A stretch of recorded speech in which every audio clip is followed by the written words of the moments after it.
Hey, what's up? Hey, what's up?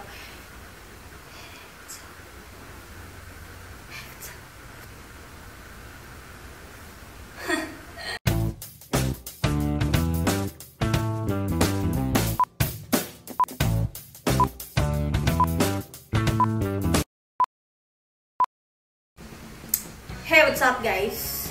It's me, Raika. Hi. Ano ba? So, ayan. And for today's video, nag-post ako sa IG ng ano ang pinost ko? Wait lang Nag-post ako sa IG ng reading people's assumption about me. And yeah, naki-operate naman kayo kahit pa paano. Yung iba sa pilitan pa, uy, mag-post ka dito, mag-react ka dito sa ganito ko, may gagawin akong video. Pero ayun na nga, magbabasa tayo ng mga assumption ng ibang tao tungkol sa akin. And yeah, etong video na to is about transparency. Pero ayun na nga, let's get started. Aray, sakit. Let's get started. Yeah, so ayun, kung bago ka lang dito sa channel ko, isubscribe na lang yung red button dyan sa ibaba, kung saan man yan. Like a post. Oh my gosh. Naririnig niyo? And para sa unang assumption, ito. You love fashion, arts, and photography. Yeah, sobra. Sobrang love ko ang fashion, arts, and photography. Actually, teka lang, bastos ko naman. Wala pa ako dito. Pero ayun na nga, sobrang gusto ko yung fashion. Hindi ako high fashion. Sobrang simple ko na tao. Okay lang, okay na ako. Halos lahat nga, siguro sa mga, siguro sa lahat ng damit ko, 70% ng damit ko is okay. Hindi ako mahilig sa mga branded, brand new, high fashion, high-end, anong tawag sa mga ganun, basta yun, hindi ako mahilig sa mga talagang bonggang-bongga. I'm really into fashion. Hindi ko ma-explain. Pero ayun na nga, I love fashion. And arts, yeah, medyo nagpe-paint ako ng slight. And slight lang naman, hindi ako pro. You know. Tapos, photography, ayun, may page ako na wala lang. Gusto ko lang ipakita kung anong meron ako and kung ano yung mga kaya ko pang gawin. At hindi lang ako simpleng tao na ganyan lang, puro paganda lang. Pero, yan, next. Erica Krishna, girl, one of the coolest badass girl I know out there. It's a shame na di ako natuloy sa collab dapat with you. Yeah, girl, sayang nga eh. Dapat magko-collab kami nito and yeah, coolest and badass. Coolest badass. Hindi naman siguro, cool ba ako? Hindi ko alam.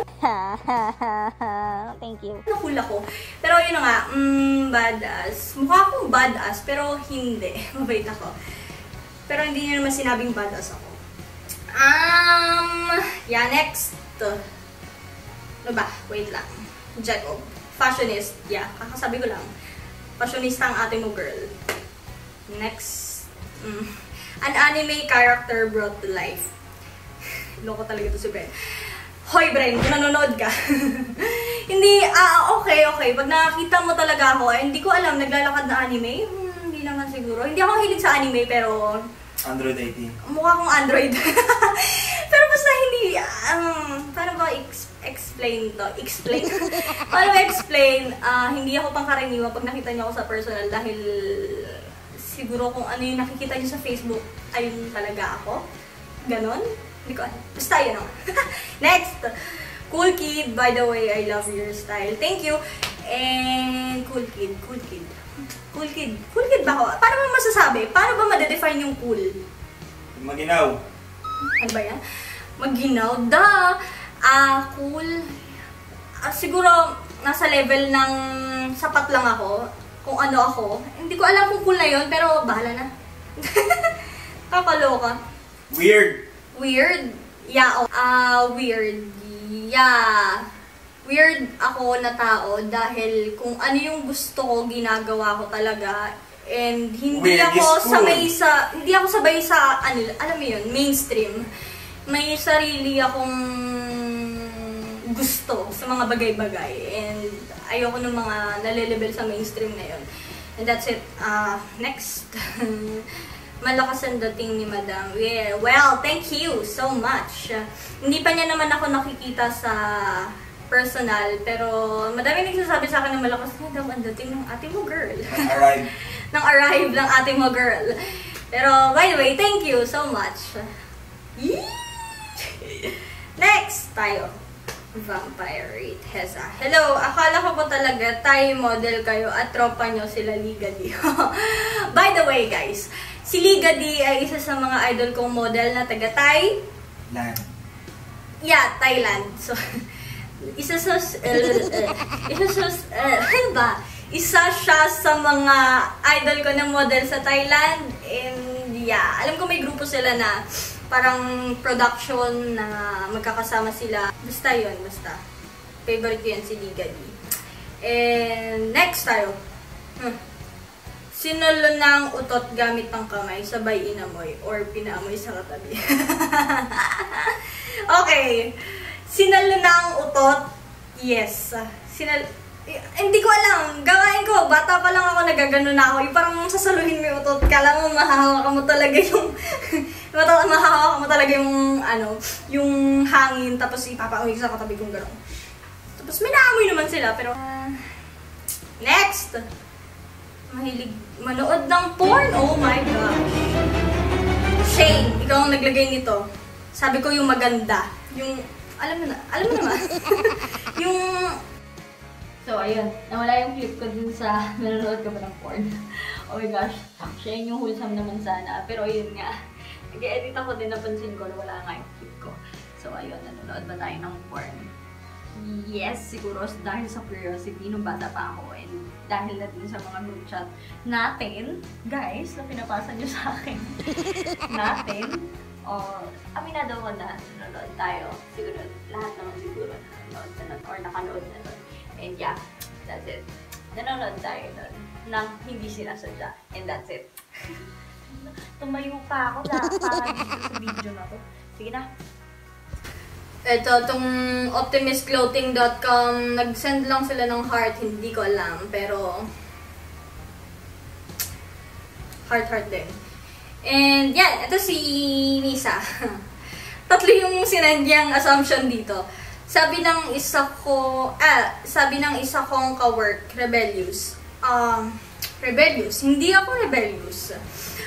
Siguro, kaya niya lang nasabi na rebellious ako kasi may piercing ako and may kulay yung buhok ko and yung the way I look, the way I style, and hindi ako rebellious. Mabait ako na bata. And yeah, next.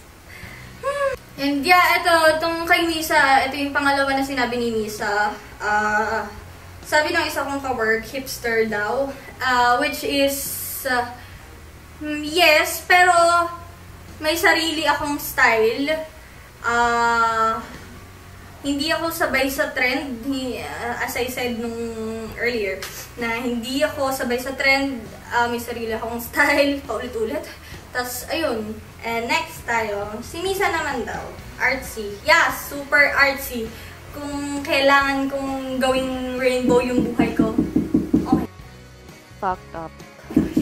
Sana hindi nyo narinig. Kung kailangan kong gawin yung buhay ko na colorful naman yung buhay ko. Pero kung kailangan gawin ko na lagyan ko yung alam niyo yun, lagyan ko ng iba-ibang kulay yung bawat hibla ng buhok ko, ginawa ko na. Pero yun, sobrang artsy ko. And next, umutot ka na ba ng sobrang baho somewhere in public tapos i-deny?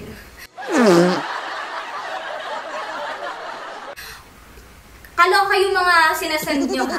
Nakakaloka. Babaan ko ang brightness ito. Puro utot. Yung totoo. Mukha kong utot. Pero, actually, magluluto na sana ako. Pero, ayun. Tingnan niyo yung setup ko. Oh my gosh. Magluluto na sana ako. Pero, thank you, Talong, for holding my, you know.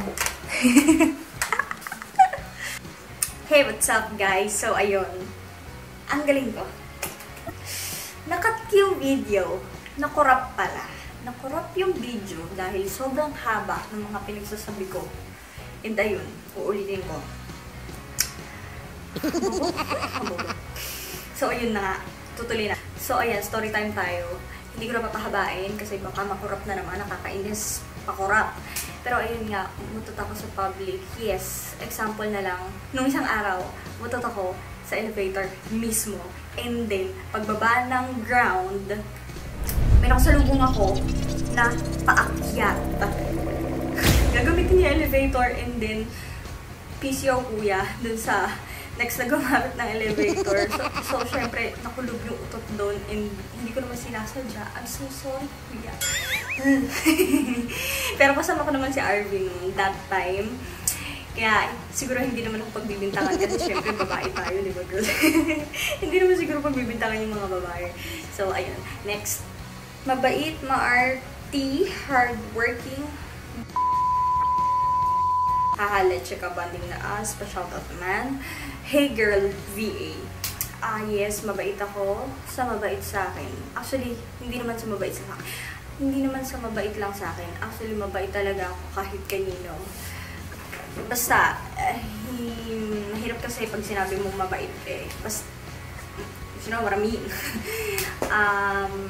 Ma-arty, yes, ma-arty ako. Pagdating sa maraming bagay.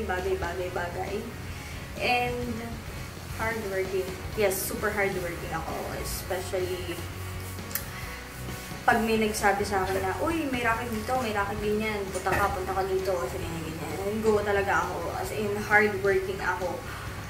Hindi ko alam. Siguro naman ako to sa tatay ko. And ang awkward ng position ko dito sa camera. Parang pandak-pandak ko naman.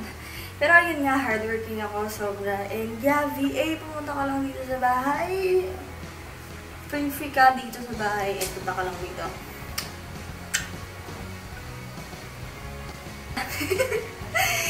Talagang inulit ko lang talaga tong video na to. Pero ayun.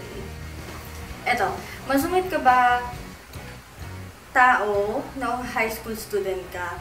Actually, hindi ako masungit. Mukha lang ako masungit, pero hindi talaga ako masungit. Siguro, nung high school kasi, puro gay friends ako.